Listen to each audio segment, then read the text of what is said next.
منفعت ایک ہے اس قوم کی، نقصان بھی ایک۔ منفعت ایک ہے اس قوم کی، نقصان بھی ایک۔ ایک ہے سب کا نبی، دین بھی ایمان بھی ایک۔ حرم پاک بھی، اللہ بھی، قرآن بھی ایک۔ کیا بڑی بات تھی ہوتے جو مسلمان بھی ایک۔ کیا بڑی بات تھی ہوتے جو مسلمان بھی ایک۔ فرقہ بندی ہے کہیں اور کہیں ذاتیں ہیں، فرقہ بندی ہے کہیں اور کہیں ذاتیں ہیں۔ کیا زمانے میں پنپنے کی یہی باتیں ہیں۔ شور ہے ہو گئے دنیا سے مسلمان نابود، شور ہے ہو گئے دنیا سے مسلمان نابود۔ ہم یہ کہتے ہیں کہ تھے بھی کہیں مسلم موجود، وضع میں تم ہو نصارا تو تمدن میں ہنود، وضع میں تم ہو نصارا تو تمدن میں ہنود۔ یہ وہ مسلمان ہیں جنہیں دیکھ کے شرمائے یہود، یہ وہ مسلمان ہیں جنہیں دیکھ کے شرمائے یہود۔ یوں تو سید بھی ہو، مرزا بھی ہو، افغان بھی ہو، یوں تو سید بھی ہو، مرزا بھی ہو، افغان بھی ہو، تم سبھی کچھ ہو، بتاؤ تم مسلمان بھی ہو۔ محترم ناظرین و سامعین، اللہ کا شکر ہے، اس کا احسان ہے کہ اللہ رب العزت نے ہمیں اور آپ کو عافیت کے ساتھ جمعہ کی نماز پڑھنے کے حوالے سے یہاں آنے کی اور بیٹھنے کی اور کچھ سننے سنانے کی توفیق عطا فرمائی۔ حاضرین گرامی، اس وقت جب ہم دنیا کے اس نقشے کے اوپر نظر دوڑاتے ہیں، چاہے وہ مشرق کی جانب ہو یا وہ مغرب کی بات ہو یا وہ شمال کی بات ہو یا جنوب کی بات ہو، جب ہم دنیا کے اوپر ایک دائرانہ نظر ڈالتے ہیں تو چاروں طرف سے آہو بکا کی ایک صدا سنائی دے رہی ہے۔ ہر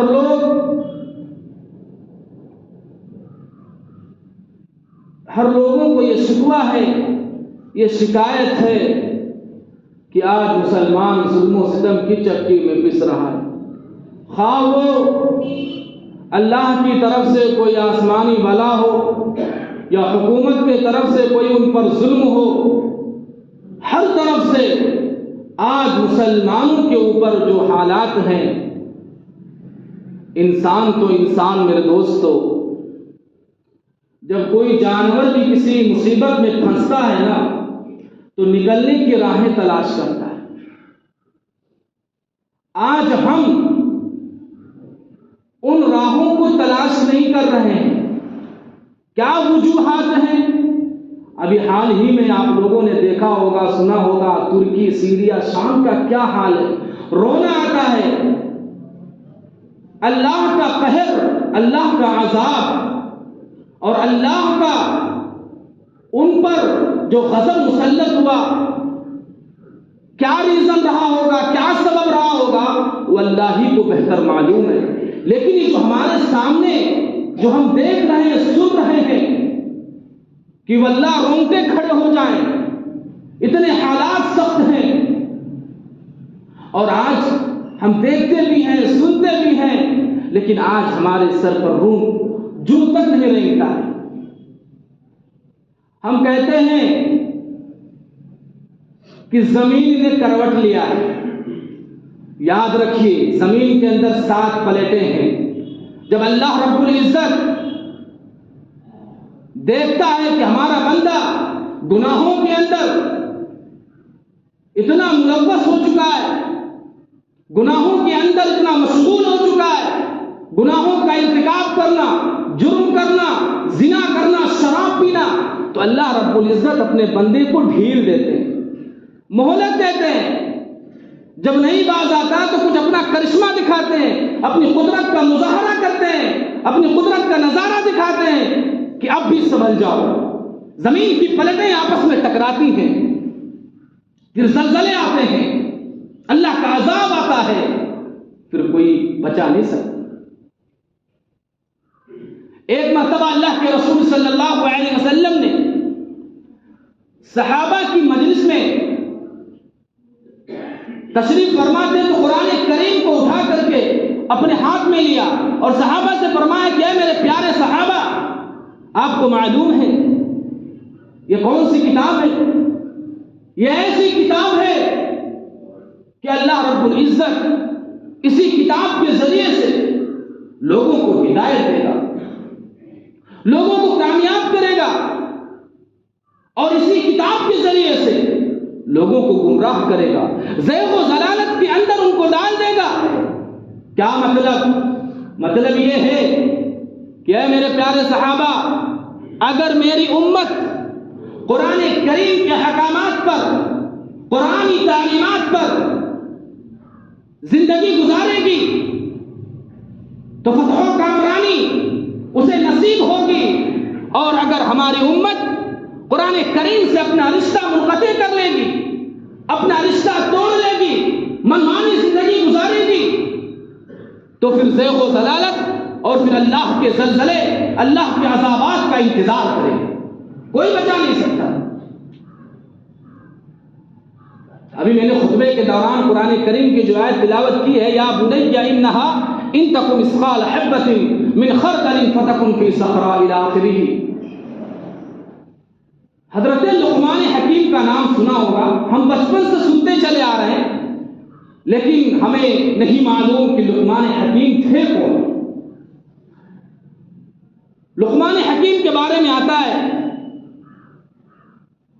اللہ کو ان کی جو حکمت تھی، دانائی تھی اور جو نصیحتیں تھی اتنی پسند آئی کہ اللہ نے قرآن کریم کے اندر تو ذکر فرمایا ہے، لیکن اب مسئلہ یہ اٹھتا ہے کہ لقمان حکیم تھے کون؟ اللہ کے پیغمبر تھے، اللہ کے نبی تھے، یا کون تھے؟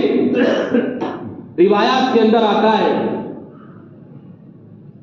بعض روایات سے معلوم ہوتا ہے کہ وہ حضرت ایوب علیہ السلام کے بھانجے یا خالہ زاد بھائی تھے، اور دوسری روایت کے اندر یہ بھی آتا ہے کہ حضرت داؤد علیہ السلام کا انہوں نے زمانہ پایا ہے، ہم عصر ہونا معلوم ہوتا ہے کہ حضرت داؤد علیہ السلام کا زمانہ پایا، لیکن جمہور علماء کی رائے یہ ہے، اکثر علماء کی رائے یہ ہے کہ حضرت لقمان حکیم وہ کوئی نبی نہیں تھے، اللہ والے تھے۔ اگرچہ ان کو نبوت نہیں دی گئی، لیکن اللہ نے حکمت و دانائی کا وافر حصہ عطا کیا تھا، اور عمل اور علم و عمل کے پیکر تھے۔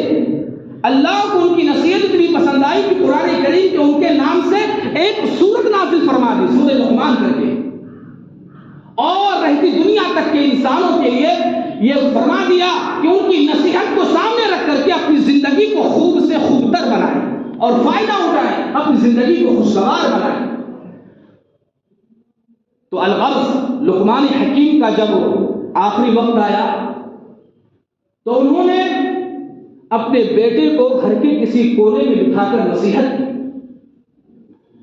اتنی پیاری نصیحت کی، اتنی پیاری نصیحت کی، اور اللہ کو اتنی پسند آئی کہ گھر کے کسی کونے میں حضرت لقمان نے اپنے بیٹے کو نصیحت کی، اللہ نے جو کا تو قرآن کریم کے اندر ذکر کر دیا۔ تو جب قرآن کریم کے اندر ان کی نصیحت آ گئی تو پھر حضرت لقمان حکیم کے بیٹے کے لیے خاص نہ رہی، بلکہ تمام انسانوں کے لیے وہ نصیحت رہ گئی۔ کیا فرمایا؟ اپنے بیٹے کو کیا نصیحت کی؟ یا بنی انہا ان تک مثقال حبۃ من خردل فتکن فی صخرۃ او فی السماوات او فی الارض یأتی بها اللہ۔ اے میرے لخت جگر، اے میرے نور نظر، تو دنیا کے اندر رائی کے دانے کے وزن کے برابر بھی کوئی عمل کرے گا، اور اگر وہ تیرا چھوٹا سا عمل رائی کے دانے کے برابر جو تم نے عمل کیا ہے، اگر جو وہ سمندر کے تہ میں پوشیدہ ہو، یا آسمانوں میں لوگوں کی نظروں سے اوجھل ہو، یا پھر پہاڑوں کی کسی گوفا کے اندر رکھا ہوا ہو، کل قیامت کے دن اللہ رب العزت میرے بیٹے اس تیرے چھوٹے سے عمل کو جو تم نے کیا ہے، اچھا ہے یا برا ہے، تیرے سامنے اللہ رب العزت پیش کرے گا، پھر تجھ سے اس کا حساب لے گا۔ اس لیے میرے لخت جگر، میرے نور نظر، تو دنیا کے اندر اگر اس حد سے کسی کے اوپر ظلم کر تو یہ سوچ کر کہ کل اس ہاتھ کا اللہ کے یہاں حساب دینا ہے، آنکھ سے کسی کو دیکھ رہا ہے تو یہ سوچ کر دیکھ کہ کل اس آنکھ کا اللہ کے یہاں حساب دینا ہے. پیر سے کہیں جا رہا ہے تو جا، لیکن یہ سوچ کر جا کہ کل اس پیر کا اللہ کے دربار میں حساب دینا ہے. کان سے کوئی بات سن رہا ہے اچھی یا بری تو یہ سوچ کر سن. گانے سن رہا ہے، نعت سن رہا ہے، کوئی بھی اچھی یا بری چیز اگر تو سن رہا ہے اس کان سے تو یہ سوچ کر سن کہ کل اللہ کے دربار میں اس کان کا حساب دینا. دماغ سے کوئی چیز سوچ رہا ہے اچھی یا بری تو یہ سوچ کر سوچ کہ کل اس دماغ کا اللہ کے یہاں حساب دینا. اس لیے میرے لختے جگر تو دنیا کے اندر کوئی بھی عمل کر یہ سوچ کر کر کہ اللہ کے دربار میں اللہ کے سامنے ایک ایک دانے کا حساب دینا ہے. محترم ناظرین کرام، جب میدان محشر قائم ہوگا، اولین اور آخرین کا اجتماع ہوگا، تو اللہ رب العزت اپنے ایک بندے کو بلائیں گے، ایک ایسے بندے کو بلائیں گے، اور بلانے کے بعد اللہ رب العزت اس کے دائیں ہاتھ میں اس کا نام اعمال دے دیں گے. جب اس کا نام اعمال اس کے دائیں ہاتھ میں آئے گا تو وہ مارے خوشی کے پورے میدان میں محشر میں اچھلے گا، خوشی منائے گا. فَأَمَّا مَنْ أُوتِيَ كِتَابَهُ بِيَمِينِهِ فَيَقُولُ هَاؤُمُ اقْرَءُوا كِتَابِيَهْ. تو جب اس کا نام اعمال اس کے دائیں ہاتھ میں آئے گا، وہ اپنے متعلقین کے پاس جائے گا، اپنے دوست احباب کے پاس جائے گا، اپنے ماں باپ کے پاس جائے گا، اپنے رشتہ داروں کے پاس جائے گا، خاندانوں کے پاس جائے گا، اور کہے گا کہ اللہ نے میری مغفرت کر دی. دیکھو میرا نام اعمال اللہ نے میرے ہاتھ میں دیا ہے. دنیا کا قانون بھی ہے میرے دوستو کہ جب کوئی بندہ، کوئی طالب علم، کوئی اسٹوڈنٹ جب امتحان کے اندر، ایگزام کے اندر اعلیٰ پوزیشن سے پاس ہوتا ہے، فرسٹ ڈویژن نمبرات لاتا ہے، اعلیٰ نمبرات سے پاس ہوتا ہے، تو خوشی کا اتنا مظاہرہ کرتا ہے کہ دوست احباب کو پارٹیاں دیتا ہے، ہوٹل بک کرتا ہے، مٹھائیاں تقسیم کرتا ہے، اور اپنے رزلٹ کو اپنے دوستوں میں شیئر کرتا ہے، دوستوں کو بتاتا ہے کہ دیکھو میری کامیابی کا نتیجہ یہ نکلا کہ میں فرسٹ ڈویژن سے پاس ہو گیا. دنیا کا قانون ہے، دوستوں کو دکھاتا پھرتا ہے. تو وہاں بھی جب اس کا نام اعمال اس کے دائیں ہاتھ میں آئے گا، اپنے دوستوں کو دکھائے گا، اچھلے گا، خوشی کا ٹھکانہ نہیں رہے گا.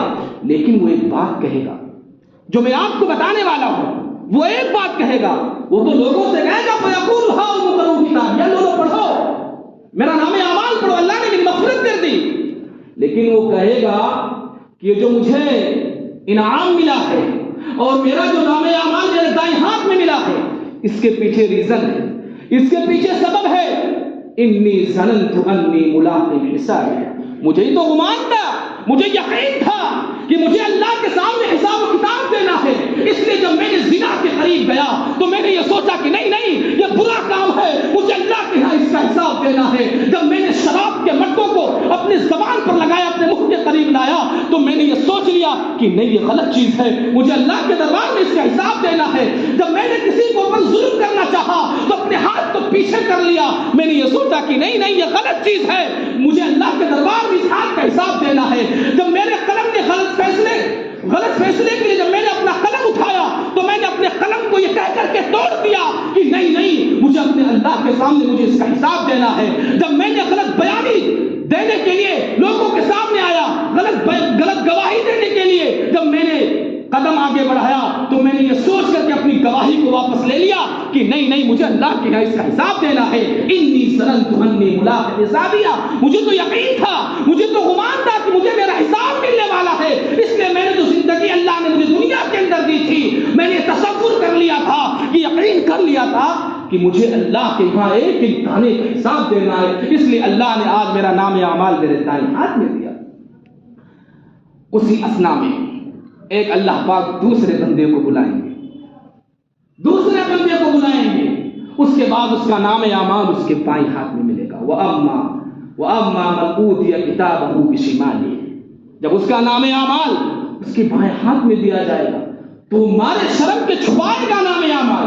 دنیا کا بھی قانون ہے، دستور ہے کہ جب کوئی بندہ ایگزام میں، امتحان میں فیل ہو جاتا ہے تو اپنے رزلٹ کو ایسا لگتا ہے کہ مجھے ملا ہی نہ ہوتا تو اچھا تھا، وہ چھپاتا ہے، لوگوں سے چھپتا پھرتا ہے، کیونکہ شرمندگی ہے، محنت نہیں کیا، اس لیے وہاں بھی اس کو شرمندگی ہوگی.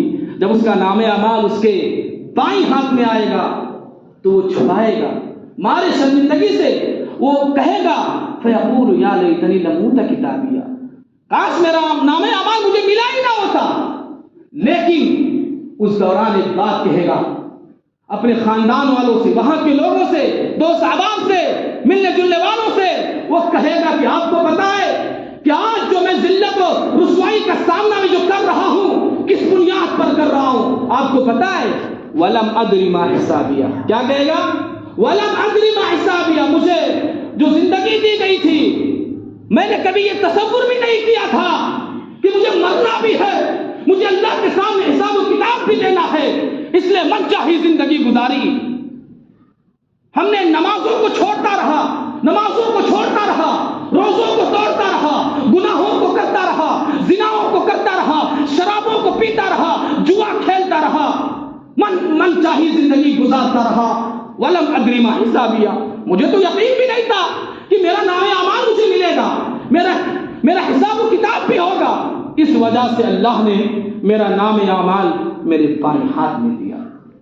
سوچو میرے دوستو، اگر آپ چاہتے ہو کہ میدان محشر کی ذلت و رسوائی سے بچو تو یہ سوچ کر زندگی گزارو کہ آج ہم جو زندگی گزار رہے ہیں ایک ایک پائی کا، ایک ایک دانے کا اللہ کے حساب دینا ہے۔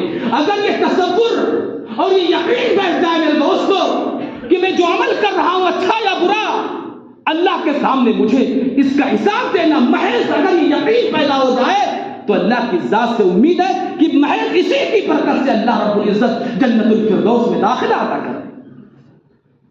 لیکن آج ہمارے سامنے ساری چیزیں ہیں، حالات سخت سے سخت ہو رہے ہیں، موبائلوں کے اوپر ہم دیکھ رہے ہیں کہ ترکی کا کیا حال ہے، برما کا کیا حال ہے، سیریا کا کیا حال ہے، لوگ چلا رہے ہیں، آہو بھکا کی ایک آواز ہے، بچے بلبلا رہے ہیں۔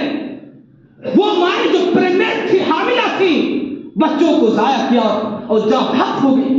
ایسے حالات ہیں وہاں کے۔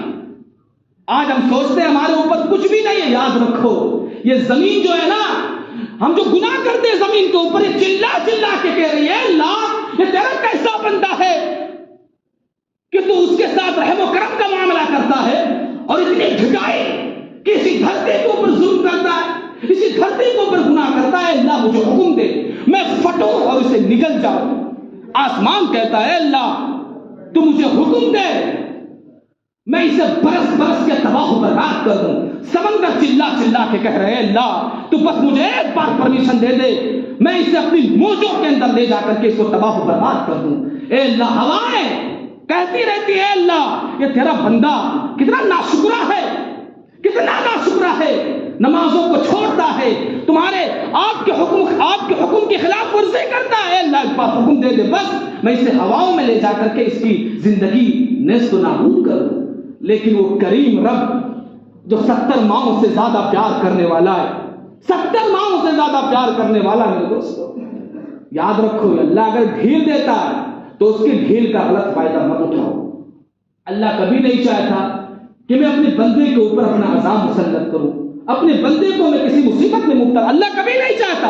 اللہ تو یہ چاہتا ہے کہ اگرچہ میرا بندہ لاکھ گناہ کیا بس ایک بار ندامت کے آنسو بہا دے میں اس کی ساری غلطیوں کو معاف کروں۔ اللہ کہتا ہے سمندر تو بھی رک جا، اے زمین تو بھی رک جا، اے آسمان تو بھی رک جا، اے ہوائیں تم بھی رک جاؤ، وہ میرا بندہ ہے۔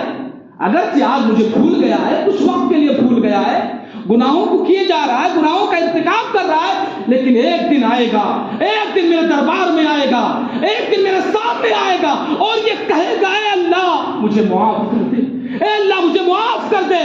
دعاؤں کے لیے جو اپنا دست اٹھائے گا، اپنا ہاتھ اٹھائے گا، جب مصلی پر اس کے رخسار سے ہو کر کے آنسو کا قطرہ نکلے گا میں اس کی سارے گناہوں کو معاف کر دوں گا۔ اتنی ساری چیزوں کے باوجود اللہ کی اتنی محبت بندوں کے ساتھ، لیکن آج دیکھو میرے دوستو ہمارا حل کیا ہے؟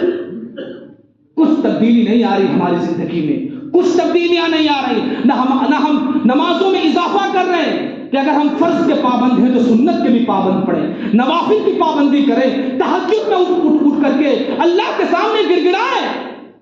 آج ہم فرض ہی نہیں پڑھتے تو سنت کہاں سے پڑھیں گے، نوافل کہاں سے پڑھیں گے، تہجد کہاں سے پڑھیں گے؟ یارو میرے دوستوں اور بزرگوں یاد رکھو حالات سخت ہوتے جا رہے ہیں.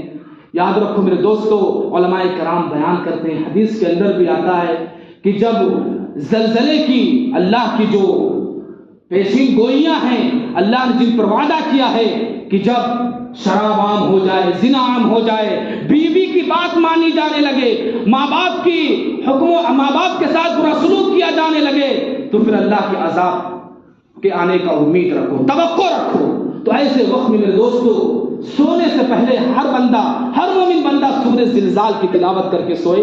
اللہ زلزلوں سے حفاظت رکھے گا. اور اپنی نوافل میں، اپنے نفل نمازوں کے اندر بھی اس سورت کو پڑھے، سورہ زلزال، اذا زلزلت الارض زلزالہا، اور اپنے دعاؤں میں اضافہ کر لیں، نمازوں میں اضافہ کر لیں. ترکی کے لیے دعا کریں، پوری دنیا کے لیے دعا کریں کہ اللہم انصرنا فی سائر الدنیا. اے اللہ جو حالات ہیں اس حالات کو بدل دیجئے. اے اللہ اپنی ناراضگی کا اظہار مت کریے. اے اللہ ہم گنہگار بندے ہیں، نافرمان بندے ہیں. اے اللہ تو اپنی رحمت کی چادر ہم پر ڈال دیجئے. اللہ سے عجیب انداز میں دعا کریں میرے دوستو، وہ سننے والا ہے.